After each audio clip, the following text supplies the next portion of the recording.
Happy Monday, everyone, and welcome back to another episode of Busting the Giants, a weekly show where I recap how the Giants fared in each game from the previous week.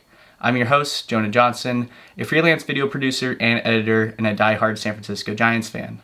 In this week's episode, we'll be recapping the Brewers and Padres Series, naming a player of the week, as well as going over some trade deadline losses and acquisitions. First, let's go over the Brewers Series, starting with Game 1. In the bottom of the third, Luis Arraez hit an RBI single that scored home Jesus Rodriguez. In the bottom of the fourth, Grant McCray hit his first home run of the year, a 2-run home run out to left center field. Tyler Mahle pitched a clean game, going 6 innings pitched, allowing only 3 hits and striking out 3.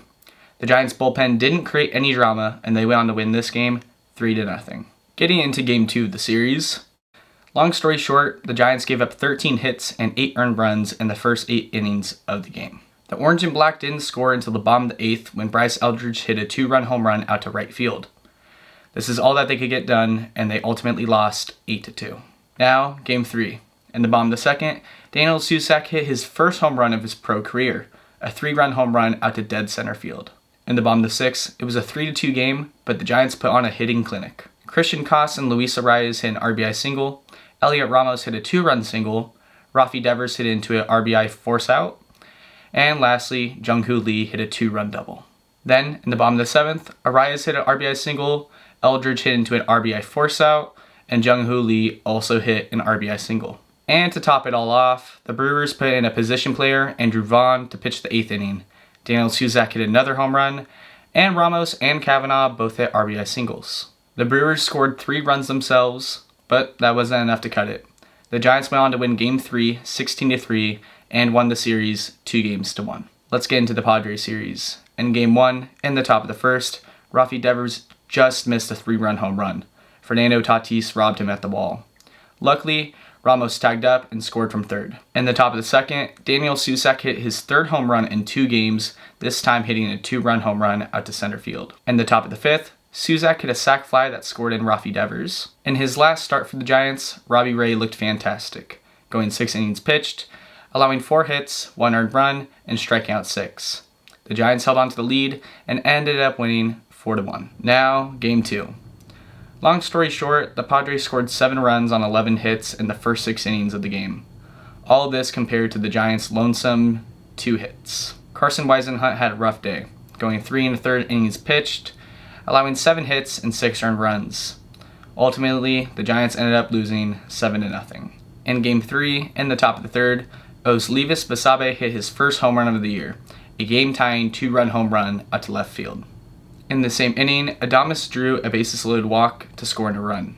In the top of the 8th, down 5-3, Basabe hit a 2-run double off of the best closer in baseball, Mason Miller, and this tied the game at 5 apiece.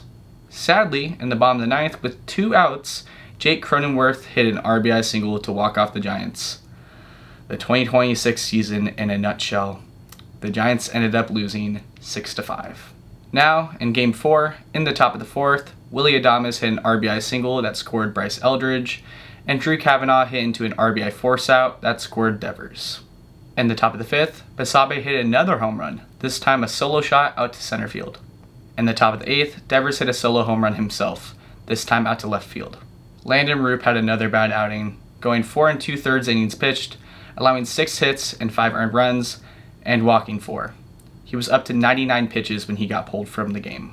The Giants couldn't score any more runs, and they ended up losing Game 4, 5-4, and losing the series 3-1. Overall, the Giants scored 32 runs on 62 hits, and went 3-4 over the last week. It's now time for our Player of the Week. Heliot Ramos had the most hits on the team with 8.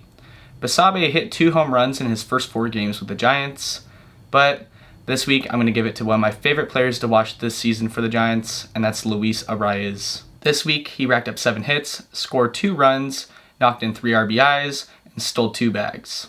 In 105 games with the Giants, Arraez hit for a .324 batting average, racked up 136 hits, hit 4 home runs, 43 RBIs, and scored 52 runs. As bad as this season has been for the Giants, his contact-first type of approach and elite defense was always worth the price of admission.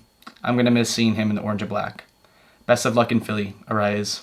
Real quick, let's go over some trade deadline losses and acquisitions for the Giants. On Sunday night, Tyler Mahle was traded to the Atlanta Braves for right-handed pitcher Anthony Molina. On Monday morning, Luis Arraez and Caleb Killian were traded to the Phillies for right-handed pitcher Ramon Marquez, Philadelphia's number 4 ranked prospect, and right-handed pitcher Marty Guerre. Also on Monday morning, Robbie Ray was traded to the Padres of all teams for San Diego's number 4 ranked prospect, right-handed pitcher Miguel Mendez, and their number 9 ranked prospect, Joniel Hernandez, a shortstop. Although I'm sad Ray and Arraez are gone, I'm really happy I never have to see Killian or Tyler Mahle pitch again for the Giants. Godspeed. After another disappointing week for the Giants, they head to Arlington, Texas to face the Rangers for a 3-game set, then head back home to face the Tigers for another 3-game set over the weekend. The only pitching matchup that has been announced for either series is tonight's game, in which Logan Webb will face Cal Quantrill. I think this week we can expect to see some AAA call-ups for starting pitching since Mahle and Ray are both gone. Are you sad to see any of these players gone? Do you wish the Giants traded anyone else? Let me know down in the comments. Thank you for taking the time to watch this week's video. If you haven't already, please subscribe to the channel and like the video. It's very much appreciated. Be fair, be kind, and as always, go Giants. Looking forward to talking more with you next week.